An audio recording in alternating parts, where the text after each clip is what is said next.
ગઈકાલે psycho કિલરનું encounter થયું છે।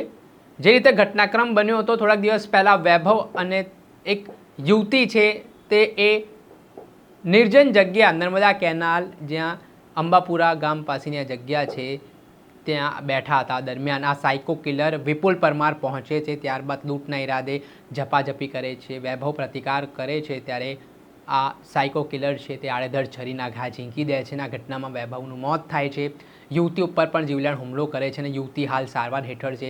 આ ઘટનામાં અમદાવાદ ક્રાઇમ બ્રાન્ચને સફળતા હાથ લાગી હતી। આ સાયકો કિલરની રાજકોટ ખાતેથી ધરપકડ કરવામાં આવી હતી અને ગઈકાલે અમદાવાદ ક્રાઇમ બ્રાન્ચે આ કબજો ગાંધીનગર એલસીબીને સોંપ્યો હતો। ત્યારે ઘટનાનું રિકન્સ્ટ્રક્શન માટે જ્યારે સાયકો કિલરને સ્થળ ઉપર પોલીસ લઈ ગઈ ત્યારે પોલીસના કહેવા મુજબ રિકન્સ્ટ્રક્શન કરતી વેળાએ પોલીસ સબ ઇન્સ્પેક્ટર પાસે રહેલી જે રિવોલ્વર છે તે રિવોલ્વર છીનવવાનો પ્રયાસ સાયકો કિલર દ્વારા કરવામાં આવ્યો। એટલું જ નહીં, રિવોલ્વર છીનવીને તેણે 3 રાઉન્ડ ફાયરિંગ કરી, જેમાં એક ગોળી એલસીબીના પોલીસ કર્મચારી રાજેન્દ્રસિંહને વાગીને તેમને ઈજા પહોંચતા તેમને એપોલો હોસ્પિટલ ખસેડવામાં આવ્યું। જો કે જવાબી કાર્યવાહીમાં પીઆઈડીબી વાળા દ્વારા પણ જવાબી કાર્યવાહીમાં ફાયરિંગ કરવામાં આવ્યું અને આ ઘટનામાં આરોપીનું એન્કાઉન્ટર થયું છે। આ સમગ્ર ઘટનાના સંદર્ભમાં ડીઆઈજી વિરેન્દ્રસિંહ યાદવે આખા ઘટનાને લઈને માહિતી આપી છે।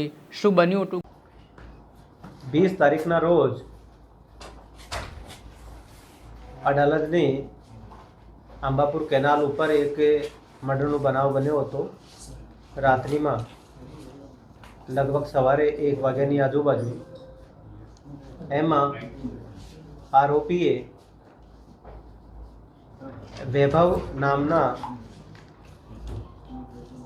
એક માણસને સ્ટેપિંગ કરીને અને માર્યો હતો અને વૈભવની સાથે એની એક મિત્ર પણ હતી, આને પણ ઇન્જરી થઈ હતી।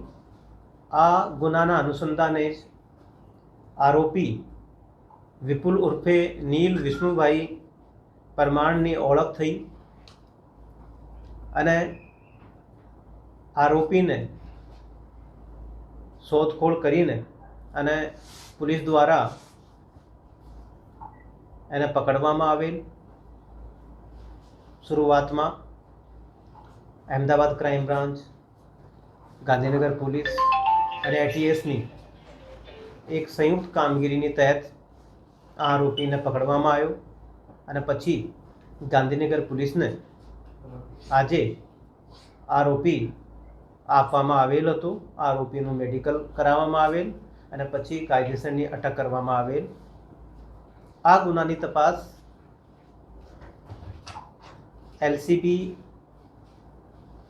સોંપવામાં આવેલ હતી અને આ ગુના અંગે આરોપીને કાયદેસરનું અટક કર્યા પછી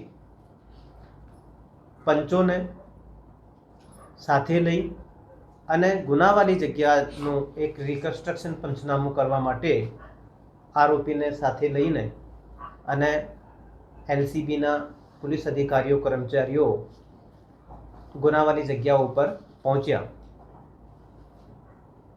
ગુનાવાળી જગ્યા ઉપર આશરે 4:45 વાગ્યેની આજુબાજુ પોલીસ ટીમ દ્વારા પહોંચવામાં આવે અને પછી ત્યાં જ્યારે રિકન્સ્ટ્રક્શન પંચનામું કરવાનું હતો ત્યાં આરોપી વિપુલ ઉર્ફે નીલ વિષ્ણુભાઈ પરમાર પોલીસના અધિકારીનું હથિયાર ઝૂંટવી લઈ અને પછી પોલીસ ઉપર ફાયરિંગ કરવામાં આવેલ। આ ફાયરિંગ દોરાન આ ટીમમાં સામેલ એલસીબીના પોલીસ કર્મચારી રાજેન્દ્રસિંહને ઇન્જરી થયેલ અને પછી આરોપીએ એલસીબીની પોલીસ કર્મચારીઓની જે વ્હીકલ્સ હતા સાથે આ ઉપર પણ ફાયરિંગ કરવામાં આવ્યો અને આ ફાયરિંગની જવાબી કાર્યવાહીમાં એલસીબીના અધિકારી કર્મચારીઓ દ્વારા પોતાના સૌ બચાવમાં જવાબી ફાયરિંગ કરવામાં આવેલ. એમાં આરોપી વિપુલ ઉર્ફે નીલ વિષ્ણુભાઈ પટેલની મૃત્યુ થયેલ છે અને જે પોલીસ કર્મચારી રાજેન્દ્રસિંહ ઇન્જર્ડ થયા છે. આને પણ અપોલો હોસ્પિટલમાં એડમિટ કરાવવામાં આવેલ, ત્યાં એ સારવાર હેઠળ છે. આની પણ જે ઇન્જરી થઈ છે એનું ઓપરેશન ત્યાં ચાલી રહ્યું છે. ત્યાર પછી પોલીસના અધિકારી દ્વારા તાત્કાલિક 108ને તાત્કાલિક જાણ કરવામાં આવેલ અને 108 પણ ત્યાં સ્થળ ઉપર પહોંચેલ હતી અને પછી 108ના જે સંબંધિત કર્મચારી છે આના દ્વારા જણાવવામાં આવેલ કે આરોપી વિપુલ ઉર્ફે નીલ વિષ્ણુભાઈ પરમાર મરણ ગયેલ છે. ત્યાર પછી અન્ય જે ટીમો છે આને પણ સૂચિત કરવામાં આવેલ, એસપી શ્રીને પણ ટીમો દ્વારા સૂચિત કરવામાં આવેલ અને પછી સિનિયર અધિકારીઓ પણ જગ્યા ઉપર ત્યાં પહોંચે, એફએસએલને પણ જાણ કરવામાં આવેલ. હવે આરોપી મરણ જનાર વિપુલ ઉર્ફે નીલ વિષ્ણુભાઈ નું પીએમ કરાવવામાં આવશે. આ બાબતની એક એડી પણ જાહેર કરવામાં આવેલ છે અને એનું એક ફોરેન્સિક પીએમ પણ કરવામાં આવશે અને આગળની જે પણ કાયદેસરની જે કાર્યવાહી હોય છે એ કરવામાં આવશે. કેટલી ગોળીઓ વિપુલે મતલબ ફાયરિંગ કર્યું છે, કેટલા આપણા તરફથી થયું છે અને કયા વાગવાથી એનું મોત થયું છે? પ્રાથમિક કોઈ કારણ સામે આવ્યું છે? વિપુલે કેટલી ગોળી વાગી છે? જે પ્રાથમિક વિગતો છે આ આધારે એલસીબીની ટીમમાં સામેલ પીએસઆઈ શ્રી પાટડિયા નાઓનું હથિયાર આરોપીએ જૂઠવી લીધો હતો અને આ હથિયારથી ફાયરિંગ થયેલ છે. જે પ્રાથમિક વિગતો છે એના આધારે આરોપી દ્વારા જે ફાયરિંગ કરવામાં આવેલ છે એ જે ફાયર આર્મ્સ છે એનું જે ચકાસણી થયા પછી જાણવા મળશે કેટલી બુલેટ્સ આરોપી દ્વારા ફાયર કરવામાં આવેલ છે અને સાથે સાથે જે અધિકારીઓ દ્વારા જવાબી કાર્યવાહીમાં ફાયરિંગ કરવામાં આવેલ એનું પણ વેપનનું ફોરેન્સિક અને એનું જાંચ થયા પછી એક્ઝેક્ટ કેટલા રાઉન્ડ ફાયર થયા છે અને એનું પંચનામું જ્યારે કરવામાં આવશે ત્યારે એક્ઝેક્ટ જે છે માહિતી મળશે ત્યારે આપ લોકોને જણાવવામાં આવશે. અને આરોપી જે મરણ જનાર આરોપી વિપુલ ઉર્ફે નીલ વિષ્ણુભાઈ પરમાર ને જે ગોળીઓ વાગી છે આ બાબતે પણ ઇન્ક્વેસ્ટ અને પીએમથી ક્લિયર થશે કે કેટલી ગોળીઓ એને વાગી છે. સર, આપણા જે પોલીસ કર્મી તરફથી જે ફાયરિંગ થયું છે, સરકારી કેમેરામેન સાથે રાખવાનો હોય છે કે નથી રાખવાનો? આવી કોઈ જોગવાઈ છે કે નથી? ના, સરકારી કેમેરાને એ રાખવાની કોઈ જરૂરિયાત નથી, કોઈ જરૂરિયાત રહેતી નથી. જ્યારે આ બનાવમાં એવું બન્યું છે કે જ્યારે પંચનામું કરવા માટે વ્હીકલને રોકવામાં આવ્યો, ત્યાં રોકવાનું હતું આ જગ્યાએ, તે જ વખતે એ હથિયાર જૂઠવીને અને પોલીસ ઉપર ફાયરિંગ કરેલ અને પછી જોઈ પોલીસ ઉપર ફાયરિંગ કરતા જ હથિયાર જૂઠવાની જે ઘટના બની તે જ વખતે જે વ્હીકલ રોકવામાં આવ્યો અને પછી પાછળનું વ્હીકલ પર રોક્યો. તો જ્યારે આપણે સ્થળ પર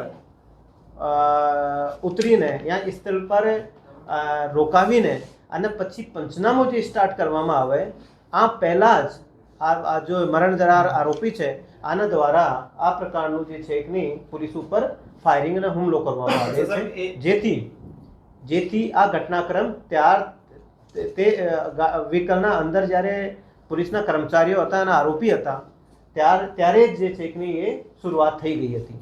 આ હથિયાર અને વ્હીકલની અંદર જ છૂટ્યું છે કે બહાર એને આરોપીને લાવી દીધા ત્યારે? ના, ये જે હથિયાર જૂઠ્યો છે એ વ્હીકલમાં જ, વ્હીકલમાં જે છે કે જૂઠ્યો. પછી જે પછી આરોપી ફાયરિંગ જ્યારે firing- એક મિનિટ. પછી જે ફાયરિંગ પોલીસ તરફથી કર્યું ત્યારે આરોપી વ્હીકલમાં હતો કે ત્યાંથી ભાગવા છૂટવાનો પ્રયાસ કરતો હતો? હા, પોલીસ ઉપર જે ફાયરિંગ કર્યો પછી બીજી ગાડી પર પણ જ્યારે એ બહાર નીકળ્યો અને ભાગવાનો જે પ્રયાસ કરતો હતો ત્યારે જ છેકની બીજી વ્હીકલ ઉપર ફાયરિંગ કર્યો અને પછી પોલીસ પણ જે છેકની ફાયરિંગ કરેલ. અને વધારાની જે વિગતો છે આ બાબતની જે રીતે હું આપ લોકોને જણાવ્યો કે જ્યારે પંચનામું થશે, બાકી ઇન્ક્વેસ્ટ પીએમ થશે અને ઇન્વેસ્ટિગેશન થશે.